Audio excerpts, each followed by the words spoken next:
Maximum வரும் பொது கம்பெனிகளெல்லாம் free sample கொடுக்குன்னு சொல்லிட்டு வீடுகளுக்கு ஃப்ரீயாக கொடுக்காதீங்க.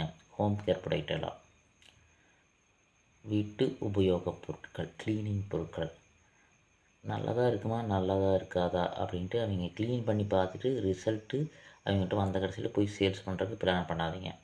ஃப்ரீ சாம்பிள் கொடுக்கும் பொழுது அது நல்லா இருக்குமா நல்லா இருக்காதா, கையில் இது பொத்து போகுமான்ட்டு நிறைய பேர் அவாய்ட் பண்ணுவாங்க. நிறைய பேர் நல்லா இருக்காதுன்ட்டு அவங்களே புரிதல் ஏற்படுத்தி அதை யூஸ் பண்ண மாட்டாங்க. அதனால் பயன் ஒரு துளியும் கூட கிடையாது.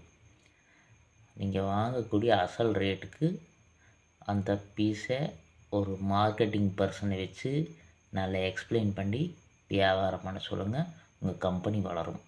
ஃப்ரீயாக யாருக்கும் கொடுக்காதீங்க. ஃப்ரீயாக கொடுத்தா எந்த ஒரு பொருளுக்கும் மதிப்பில்லை, உங்களுக்கும் மதிப்பில்லை, கம்பெனிக்கும் மதிப்பில்லாமல் போயிடும். நன்றி.